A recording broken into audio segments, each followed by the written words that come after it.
snuggle up and get stuck. Believe it or not, here comes a brother with glow. A snuggling, bubbling, overweight love. Nothing but love for you, baby. I got nothing but love. I want somebody to love me for me, not because I'm MC Heavy D. I should have kept it real when I was with you. Instead I dissed you, so now I miss you, true.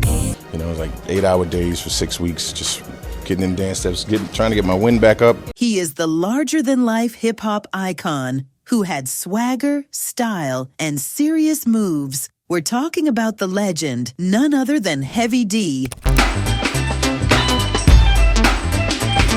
Not only did he dominate the rap game with his smooth flow and feel-good anthems, but he also broke barriers, proving that big guys could own the spotlight with confidence, charm, and killer dance moves.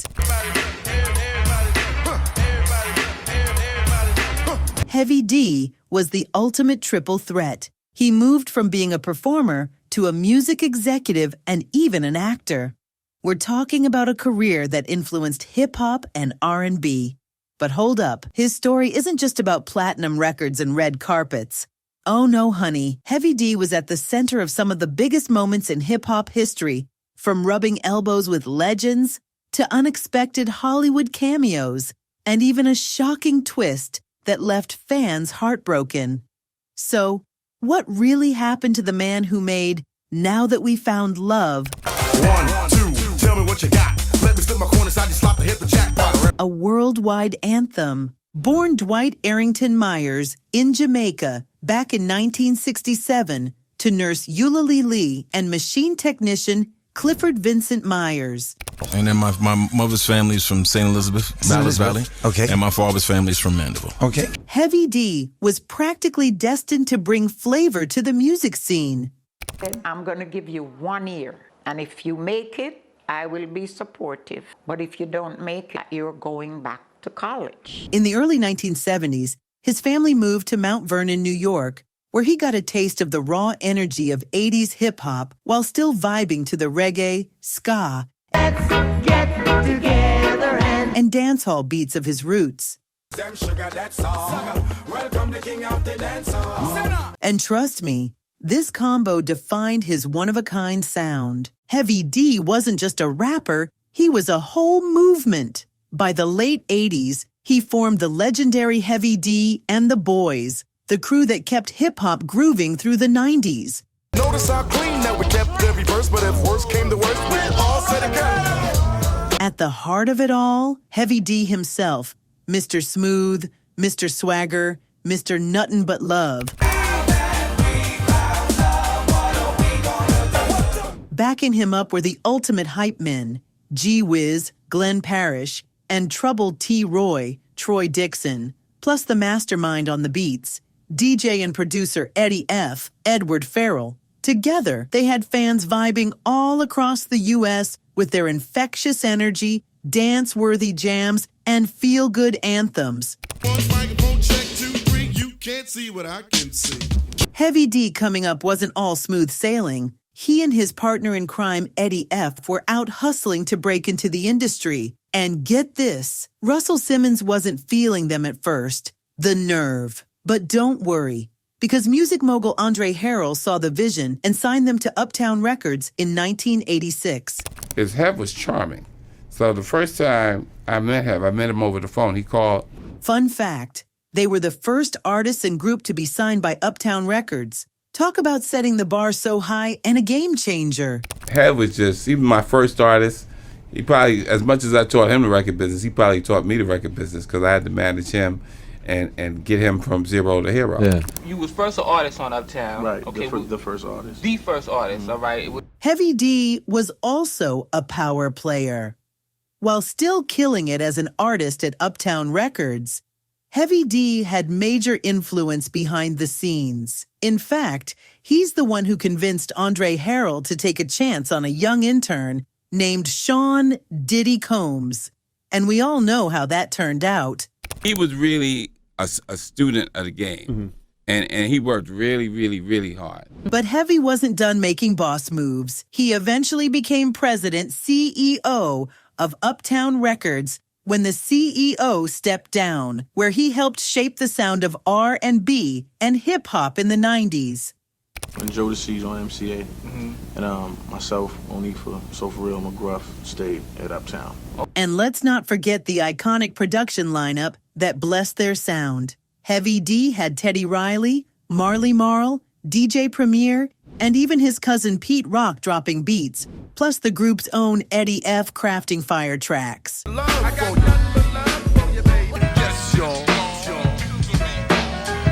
That's an all-star team right there. But Heavy D didn't stop at just making music.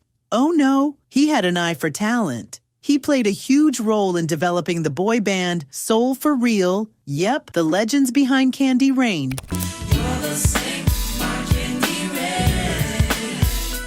Even serving as executive producer and writing several songs on their breakout album. Jay-Z Guns N' Roses record with Lenny Kravitz. That was you. I produced that. If you too flow like you was out of your mind, yo. Did you smash that one down? Beanie Siegel, Feel It in the Air. Oh, smash that one down. It's like they trying to plot and sit on me. I hear this voice in the back. He's the one who discovered the R&B queen Monifa. Talk about legendary taste. Did you know Heavy D was not just a hip-hop legend, but also a devoted father? In 2000, he welcomed his daughter, Z Myers, with none other than celebrity chef Antonia LaFaso. Those closest to him swear he was the ultimate girl dad. Music journalist Dream Hampton even spilled that Heavy D never missed breakfast with his daughter, like almost every single morning. But let's not forget, Heavy D was a whole heartthrob. He wasn't just about the music. Despite his larger frame, he confidently declared, "My sex appeal has nothing to do with looks. It's more about personality. I feel sexy." Now that's the energy we love. Now, before rap features on pop tracks became the norm, Heavy D was already making history. Back in 1989, he teamed up with Janet Jackson on her hit, All Right,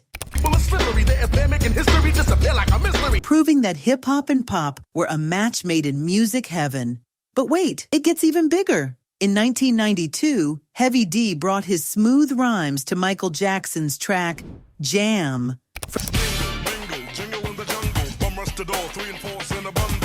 From the Dangerous album. Michael was looking for me, seriously, for like a month, and I thought it was a prank. I swear to God, because I just did the record with Janet. That's right, the king of pop and the overweight lover on the same track. Talk about legendary status. Let's get together and them sugar that song. Welcome the king of the dance song. Heavy D wasn't just making music, he was breaking barriers and setting the stage for the rap pop collabs we love today. And if that wasn't enough, Heavy later leveled up again, taking on the role of senior vice president at Universal Music. President of Uptown, but now you VP of Universal, but that's senior like a VP, that's like a senior VP, yeah. All right. Securing his legacy not just as a rap superstar, but as a true industry mogul. Industry insiders whispered that Heavy D's clean-cut image made him a target. He wasn't out here beefing like Tupac and Biggie. He was securing bag after bag. They respect the fact that you could come out and pretend to be this, that, and the other, and they'll buy it for like 5 minutes, you know what I'm saying? But after that, they'll be like, oh, he's fake. And while that made him loved by mainstream media, it didn't always sit well with some hip-hop purists. But just when he was on top of the world, tragedy struck. 1990 was a dark year. Heavy D and the boys lost one of their own, Trouble T-Roy, after a tragic fall. And Troy passed away in a tragic accident. A tragic accident. But it was a total accident. If that name sounds familiar, it's because it inspired the classic They Reminisce Over You, T-R-O-Y. You what I'm gonna do when they reminisce over you, my God. By Pete Rock and CL Smooth. That's to date regarded as one of hip-hop classics. TROY is a hip-hop staple. Without a doubt. Yeah, like that. You're not going to find too many better records than that. Dixon's death also led to a tribute on the follow-up platinum album, Peaceful Journey. Heavy D was devastated after this tragic loss, and many say he was never the same. In 1991, there was yet another heartbreak for Heavy D. What was supposed to be a feel-good charity event for AIDS education turned into an unthinkable disaster. Heavy D's charity basketball game at City College of New York attracted way more people than expected. Around 5,000 fans showed up, completely overwhelming the venue that should fit around 2,000 people. The chaos led to a deadly crowd stampede, tragically taking the lives of 9 people. A few times I thought I was going to pass out because it was hot on that staircase. You know what I'm saying? And when they closed the doors, I knew someone was going down. A media frenzy, finger-pointing between promoters, the city, and the college. And, of course, unfair stereotypes blaming rap culture for the tragedy. But legally, a judge ruled that City College was 50% responsible, while Heavy D and Sean Diddy Combs were hit with the other 50% of the blame.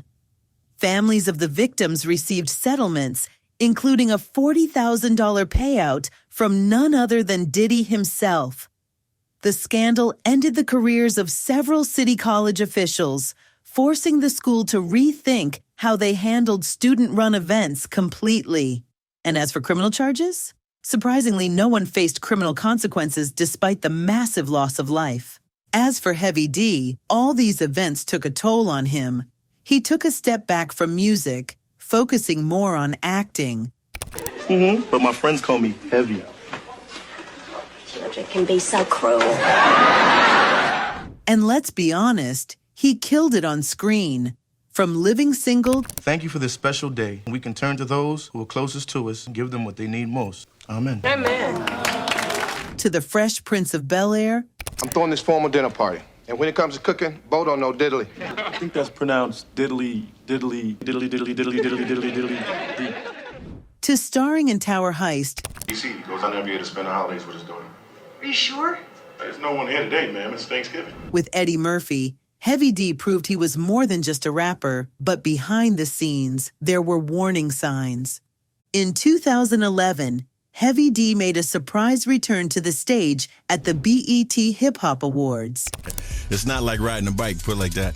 I was in rehearsals for 6 weeks, 8 hours a day. Fans were hyped. He looked good, sounded good, and it felt like the comeback we'd all been waiting for. I got nothing but love. I got nothing but love for you, baby. But just a month later, tragedy struck. Heavy D collapsed outside his home in Beverly Hills, rushed to the hospital. And hip-hop pioneer Heavy D died last night. Heavy D was only 44 years old. The cause? A pulmonary embolism, a blood clot in his lung that doctors say may have been linked to a long flight from London. He also had arteriosclerotic cardiovascular disease, which only made things worse. He didn't die of natural causes.